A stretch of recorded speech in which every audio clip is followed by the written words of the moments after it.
Hello everyone, welcome back to my channel Shiuli lifestyle ব্লগে তোমাদের অনেক অনেক স্বাগত জানাই। তো এখন সকাল বেজে গেছে 7:30, তাহলে চলো তোমাদের সাথে নিয়ে ভিডিওটা শুরু করি। তো এইদিকে মেয়ে সকালবেলা স্কুলে পাঠিয়ে দিয়ে চলে এসেছি, নিচের ঘরে কাজগুলো গুছিয়ে নিচ্ছি, কারণ সকালবেলা এতটা ব্যস্ত ছিলাম। আর তোমরা তো জানোই বাচ্চারা স্কুল টাইম হলে পরে কতটা দুষ্টুমি করে, তাদের রেডি করতে কতটা ঝামেলা।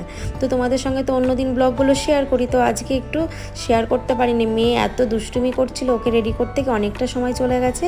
তো জাস্ট কিছুক্ষণ আগেই হাজব্যান্ড দিতে গেল, আর আমি এইদিকে কিন্তু জামা কাপড়গুলো গুছিয়ে নিচ্ছি। তো রোজেটা রোজ দেখবে মানে জামা কাপড়গুলো কেচে সঙ্গে সঙ্গে না গোছালে যা হয় আর কি। তো আমি তো রোজই করি, তো আজকে দুদিন ধরে একটু ব্যস্ততার কারণে এতগুলো জামা কাপড় জড়ো হয়ে গেছে, তাই ভাবলাম আগে এইগুলো গুছিয়ে নেবো। আর আমার কিন্তু অগোছালে একদমই ভালো লাগে না চোখের সামনে, তো দুদিন ধরে দেখেন আমার একদম ভালো লাগছিল না। তো হাজব্যান্ড আসার আগে আমাকে এগুলো রেডি করে রান্নাটা বসাতে হবে, কারণ ও আবার ডিউটিতে চলে যাবে। আর মেয়েকে আমি টিফিন দিয়ে দিয়েছি, ও খাবার নিয়ে নিয়েছে। আর তাহলে এইদিকে আমার রান্না দেখো বসিয়েও দিয়েছি উপরে এসে। আর আমার কিন্তু সমস্ত জামাকাপড় গুছিয়ে রেখে ঘরটা ঝাড় দিয়েও চলে আসলাম উপরে। তো আমাকে দুদিকে ম্যানেজ করতে হয়, উপরের ঘর নিচের ঘর। আর তোমাদের উপর নিয়ে সেরকম দোতলা থাকলে বুঝতেই পারছো কতটা অসুবিধা হয়। তো এইভাবে আমাকে ম্যানেজ করে চলতে হয়। এদিকে দেখো উচ্ছে ভাজাটা করছি। তো হাজব্যান্ড এসেই কিন্তু খাবার খেয়ে ও কিন্তু চলে যাবে ডিউটিতে, ওই জন্য আমাকে টাইম বুঝে করতে হয়। তো আজকে একটু লেট করে যাবে বলেই আগে গিয়ে আমি জামা কাপড়গুলো অন্তত গুছিয়ে রেখেছি। তো এদিকে ডিম টোস্টটা করবো, ডিম টোস্ট বলতে জ্যাম পাউরুটি করব, আর একটু ডিমের অমলেট করে দেবো, নিয়ে চলে যাবে, মানে খেয়ে যাবে সরি। তো এদিকে ম্যাঙ্গো জ্যামটা আমাদের নিয়ে আসে, মেয়ের পছন্দ, আমাদের তিনজনেরই পছন্দ। তো ঝিঙে পোস্তটা না আমি এইভাবে সিম্পলভাবে করলাম, জাস্ট পোস্ত কালো জিরে ফোড়ন দিয়ে। তোমরা এইভাবে একদিন খেয়ে দেখো, পোস্ত না বেটে খুব সুন্দর, খুব ভালো টেস্টি লাগে। তো তোমাদের সঙ্গে কথা বলতে বলতে হাজব্যান্ডকে টিফিনে জ্যাম পাউরুটি তার সঙ্গে ডিমের অমলেট দিয়ে দিলাম। আর এইদিকে কিন্তু আমার এইদিকে উচ্ছে ভাজাটা হয়ে গেছে, তার সঙ্গে পোস্তটাও হয়ে গেছে। তো এইটুকু হয়েছে দেখো পোস্তটা, ঝিঙে তুমি যতটাই দাও না কেন অল্পই হয়ে যায়, তাই না? তারপরে দেখো এদিকে গরম গরম ভাত বসিয়ে দিলাম।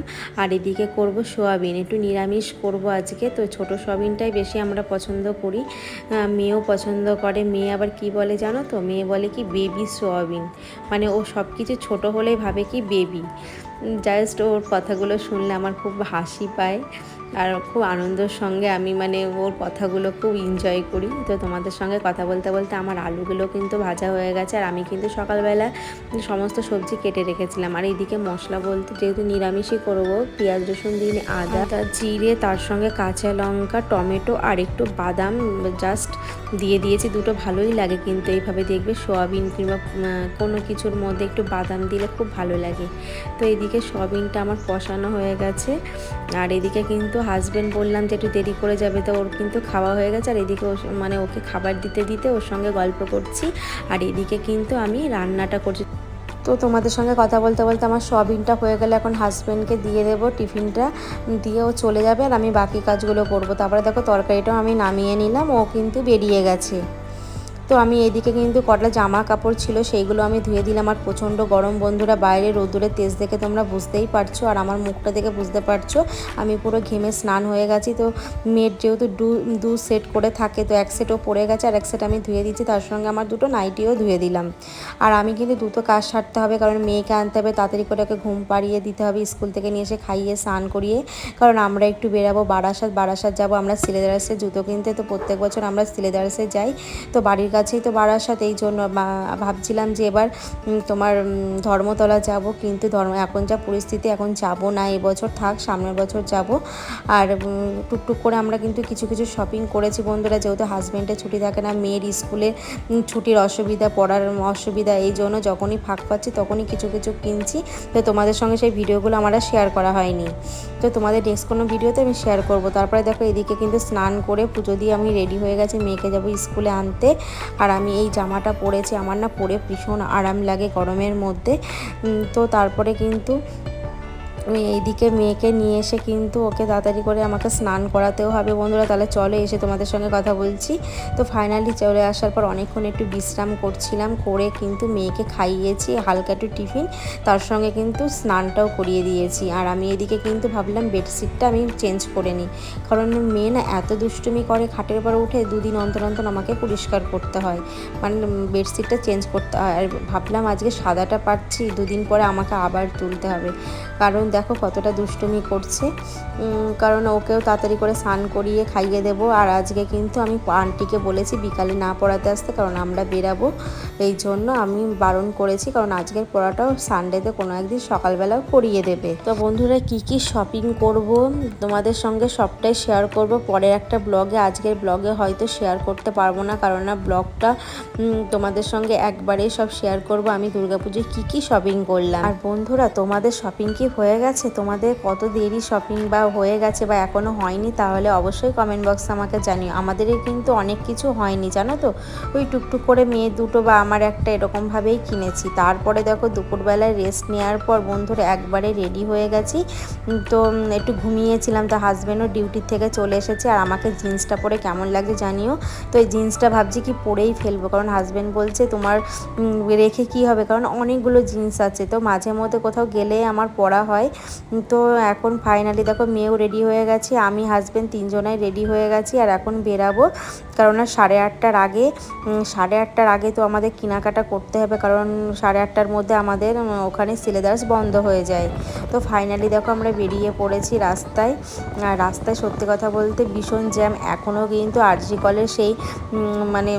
কলের সেই ব্যাপারটা নিয়ে এখনও রাস্তায় মিছিল চলছে আমাদের এখানে কলকাতায়, তোমরা বুঝতেই পারছো। তারপরে এখানে এসে দেখো আমরা ফেঁসে গেছি পুরো বৃষ্টির মধ্যে, প্রচণ্ড বৃষ্টি হচ্ছে। তো ভাবলাম তাড়াতাড়ি করে সিলেদার্সের মধ্যে ঢুকবো। সিলেদার্সে ঢোকার টাইমের মধ্যে হয়তো বেশি কিছু জানি না কেনাকাটা করতে পারবো কি না, কারণ 8:30টার মধ্যে আমাদের এখানে সিলেদার্স বন্ধ করে দেয়। আর জানো তো সত্যি কথা বলতে ছাতা নিয়ে বেরাইনি, তিনজনে মিলে ভিজে গেছি। তারপরে এই দোকানের সামনে এসে আমরা দাঁড়িয়ে আছি, তো হালকা ভিজেছি। আর বুঝতেই পারিনি রাতের ওয়েদার যে এরকম মেঘ করেছিল যে বৃষ্টি আসবে, বৃষ্টি পড়তে পড়তে এরকম ঝমঝম করে বৃষ্টি পড়ছে। তাই এখানে দাঁড়িয়ে আছি, জানি না কখন বৃষ্টি ছাড়াবে আর আমরা কখন যাব।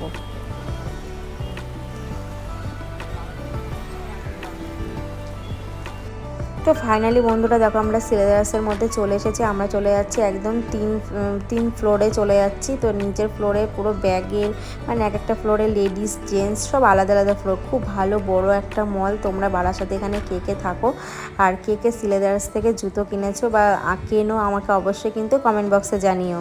তো আমি কিন্তু একটা জুতো পরে দেখছি এটা পায়ের মধ্যে দিয়ে। তো দুটো জুতো আমি নিয়েছি বন্ধুরা, আমার নেওয়া হয়ে গেছে, হাজব্যান্ডেরও নেওয়া হয়ে গেছে। তাই তোমাদের সঙ্গে ভিডিওটা শেয়ার করতে পারিনি ভেতরে অনেক কিছুই, কারণ ভীষণ ভিড় ছিল, অনেক লোক ছিল। তারপরে দেখো এদিকে মেয়ের জন্য দেখা হচ্ছে, কিন্তু মেয়ের এটা একদম পছন্দ হচ্ছে না। তো আমার আর হাজব্যান্ডের কালারটা দেখে খুব পছন্দ। তো হাজব্যান্ডের ইচ্ছা ছিল একটা জুতো কিনে দেওয়ার, কারণ ও মেয়েকে একটা ড্রেস কিনে দিতে, তার সঙ্গে কিন্তু জুতো না হলে ভালো লাগবে না। তো জুতোটা এখানে নেই, তো ওর বাবা বলেছে বাইরে কোনো এক দোকান থেকে ওকে কিনে দেবে।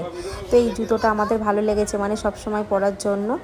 তো এটাও নিয়ে নিচ্ছি, এটা আমাদের পছন্দ। আর হাজব্যান্ড দুটো নিয়েছে, আমি দুটো জুতো নিয়েছি। তো তোমাদের সঙ্গে হয়তো ভিডিওটা শেয়ার করতে পারবো না, পরের কোনো এক ভিডিওতে তোমাদের সঙ্গে অবশ্যই শেয়ার করব। আর মেয়ে দেখো এদিকে পড়ছে, মেয়ের ভালো লেগেছে, কিন্তু ওর একটাতে হবে না, ওকে বুট দিতে হবে। আর এদিকে দেখো কালেকশানগুলো কত সুন্দর, তোমাদের তো সব ভিডিও দেখাতে পারিনি। সেকেন্ড ফ্লোর থার্ড ফ্লোর, তার মধ্যে এত সুন্দর পার্স ছিল বন্ধুরা সিলেদার্সের। তো আমি একটা গত বছর নিয়েছি বলে এবার আর নেওয়া হয়নি। হাজব্যান্ড বললো পরে এক সময় এসে নিয়ে যাও, কেননা আমাদের এখন বেরিয়ে যেতে হবে, টাইম হয়ে গেছে, এখনই কিন্তু দোকান বন্ধ করে দেবে। আর এদিকে দেখো মেয়ের পায়ে যেগুলো সুন্দর সুন্দর দেখছিলাম, ওর পায়ে আবার বড় হচ্ছে বলে আর অন্য জুতোগুলো নিতে পারলাম না। তো বাকিগুলো কিন্তু মেয়ের দোকান থেকেই নেওয়া হবে। তো সিলেদার্সে কী বলো তো বাচ্চাদের সব ম্যাচিং করে থাকে, কিন্তু খুব ভালো লাগে প্রোডাক্টগুলো। তো আমরা কিন্তু সিলেদার্স থেকে কিন্তু সমস্ত জুতো ইউজ করি, আর আমাদের সত্যি কথা বলতে পরে এতটা আরাম লাগে। আর বিশেষ করে বাচ্চাদের ক্ষেত্রে তো অনেক দিন চলে যায়। তো আমি প্রত্যেক বছর আমরা আসি পুজোতে সিলেদার্সে কেনাকাটা করতে। তো এখানে বসেছিলাম অনেকক্ষণ, তারপরে দেখো এখানে লোকজন অনেক ফাঁকা হয়ে গেছে, আর আমরা বলতে পারো এই কজন এখানে আছি। আর দেখো সুন্দর সুন্দর বুট জুতোগুলো ছিল। তো সামনে যেহেতু যখন শীত আসবে তখন আমি সিলেদারাস থেকে একটা সুন্দর বুট জুতো নিয়ে যাব, কারণ আমার একটা আছে, তবুও আমি একটা নেব, আমার খুব ভালো লেগেছে। তো এখন নিয়ে বেকার রেখে কোনো লাভ নেই। তো তারপরে ফাইনালি বন্ধুরা আমরা দেখো বেরিয়ে পড়েছি, রাস্তায় দাঁড়িয়ে আছি, তাও বৃষ্টি এখনও কমেনি। তো বৃষ্টি কমলে আমরা বাড়ি চলে যাব, কিন্তু অনেকটাই রাত হয়ে গেছে। তাহলে তোমাদের সঙ্গে ভিডিওটা এখানে শেষ করছি, আর ভিডিওটা বড় করব না, কারণ বাড়ি গিয়ে আবার খাওয়া দাওয়া করতে হবে। তাহলে টাটা বাই, আবার নেক্সট কোনো ব্লগে তোমাদের সঙ্গে আবার দেখা হবে।